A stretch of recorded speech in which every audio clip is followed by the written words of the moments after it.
Assalamualaikum warahmatullahi wabarakatuh. Anak-anak, pada pertemuan kali ini mata pelajaran informatika, saya akan membahas tentang soal-soal contoh soal computational thinking yang saya berikan pada kalian minggu kemarin. Beberapa siswa ada yang sudah betul, ya, ada yang dapat nilai 80, ada juga yang hanya betul 1, ada juga yang sudah mengerjakan tetapi masih belum benar. Tapi tidak apa-apa, itu merupakan usaha kalian, ya. Saya sangat menghargainya. Nah, untuk soal-soal tersebut akan kita bahas di sini. Soal yang pertama yaitu tentang tugas Anda adalah mewarnai lingkaran-lingkaran pada gambar yang ada di samping nanti, ya. Lingkaran-lingkaran tersebut dihubungkan dengan lingkaran tetangganya yang terhubung langsung dengan garis. Di sini terdapat 9 lingkaran dan 16 hubungan antar dua buah lingkaran. Angka yang dituliskan dalam lingkaran menunjukkan jumlah tetangga yang harus diwarnai. Misalnya, sebuah lingkaran dengan tulisan sama dengan, artinya 3 dari 4 tetangganya itu harus diwarnai. 3 sama dengan 3, berarti harus ada 3.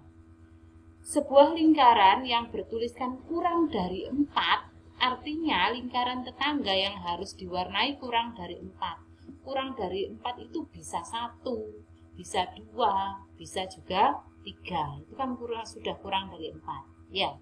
Nah, banyak lingkaran yang harus Anda warnai itu kira-kira ada berapa kalau berdasarkan gambar yang ada di samping ini. Nah, di sini kan dijelaskan ada di sini lingkaran ini kurang dari 2.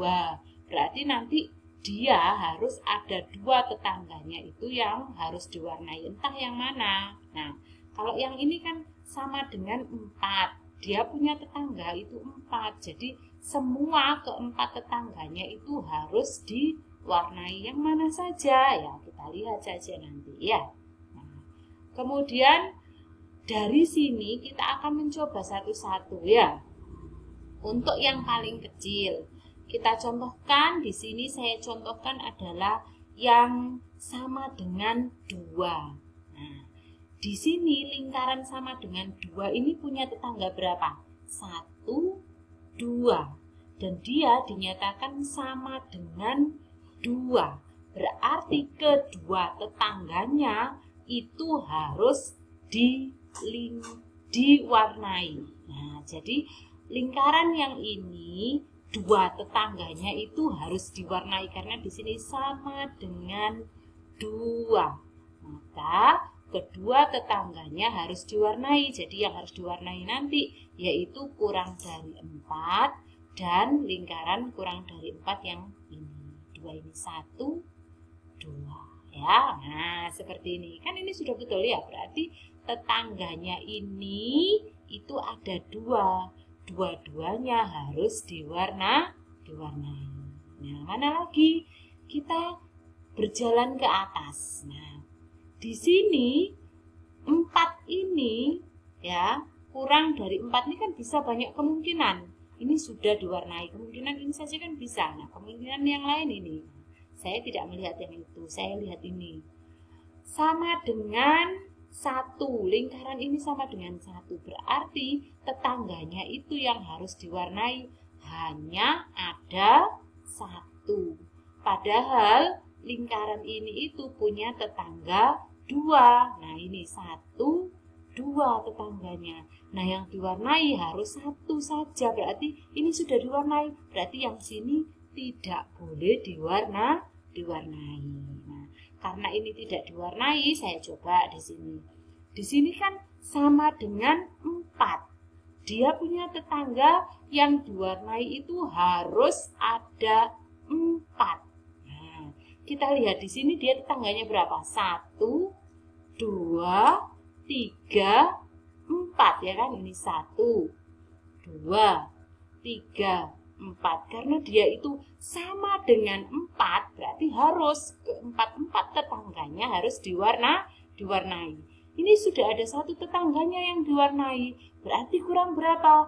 Kurang 3, berarti ini harus diwarnai, ini juga harus diwarnai, ini juga harus diwarnai. Tereng, nah kan? Ini.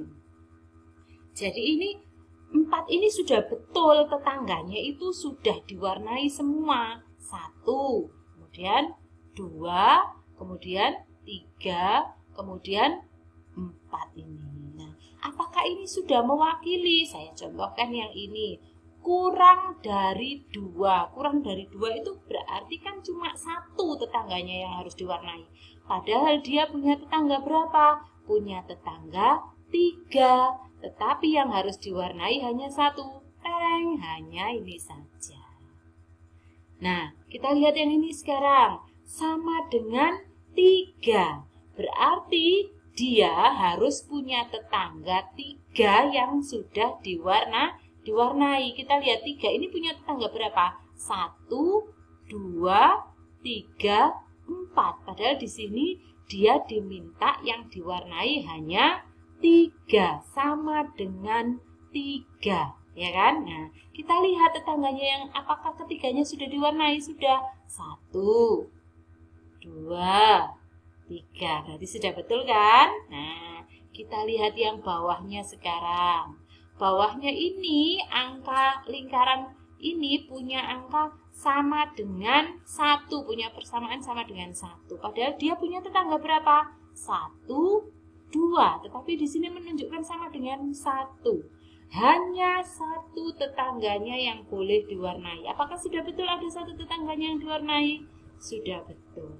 Berarti pewarnaan ini sudah memenuhi syarat. Nah, kira-kira ada berapa lingkaran yang harus diwarnai? 1, 2, 3, 4, 5 anak-anak. Jadi jawabannya ada 5 lingkaran yang harus diwarnai. Nah, diingat-ingat kemarin siapa yang menjawab 5, ya. Sekarang kita masuk pada soal yang kedua, anak-anak. Nah, di sini soalnya adalah celaka. Sebuah mobil tanpa pengemudi tidak dapat kembali ke garasinya karena terhenti di sebuah lokasi di kota sebab baterainya habis.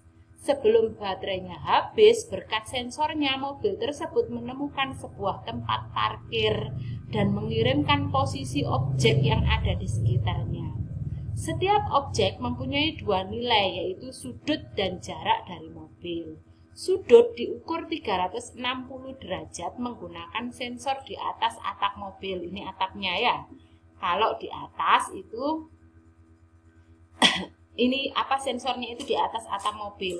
Kalau di depan itu sudutnya 0 derajat. Berarti kalau samping kanan sudutnya 90 derajat. Kalau di bawah belakangnya sudutnya 180 derajat. Kalau samping kirinya sudutnya berarti 270 derajat. Nah, kita ambil contoh di sini diberikan contoh. Pada contoh hasil sensornya adalah 0,10, berarti sudutnya 0, jaraknya 10 meter.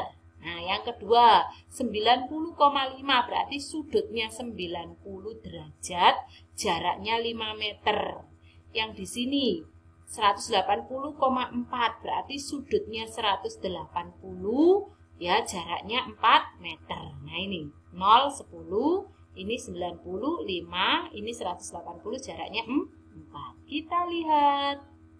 Nah, jika sebuah mobil mengirimkan sensornya itu sebagai berikut 0,5 berarti sudutnya 0, jaraknya 5 meter. Ini 90,4, sudutnya 90, jaraknya 4 meter dan seterusnya. Kita lihat dari mobil abu-abu. Mobil abu-abu depan itu berarti kan 0 ya, sudutnya kan 0. Jaraknya 5. Apakah mobil abu-abu ini ketemu benda di depannya itu jaraknya kira-kira 5 meter? Segini itu apa kira-kira 5 meter? Tidak mungkin. Ini kan jauh sekali ya.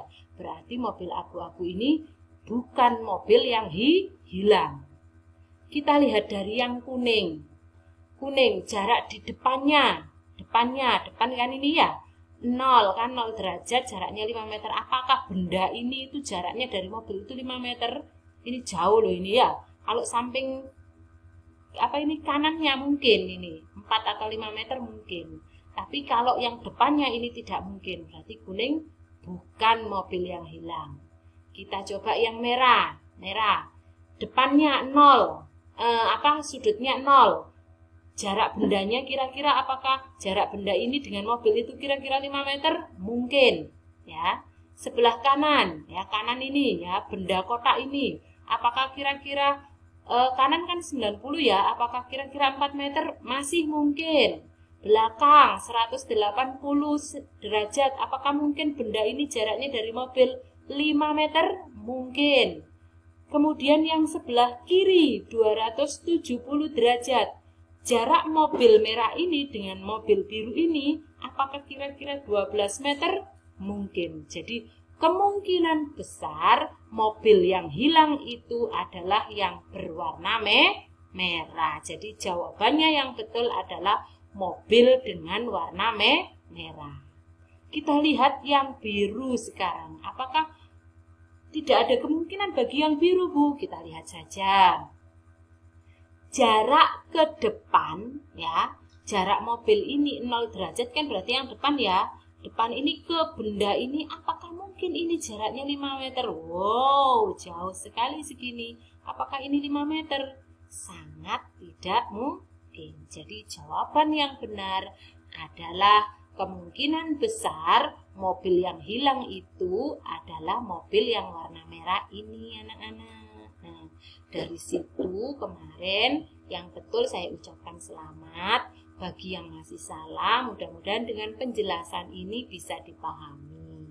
Dan untuk soal-soal berikutnya yang akan saya sajikan hari ini, coba dipahami yang betul, dinalar dulu, baru dijawab. Nggak usah tergesa-gesa. Dan pada soal yang hari ini, itu bisa dikerjakan lebih dari 1 kali. Dicoba ya anak-anak ya. Cukup sampai di sini untuk penjelasan saya tentang pembahasan soal-soal computational thinking minggu kemarin. Mudah-mudahan bisa dipahami. Saya akhiri. Assalamualaikum warahmatullahi wabarakatuh.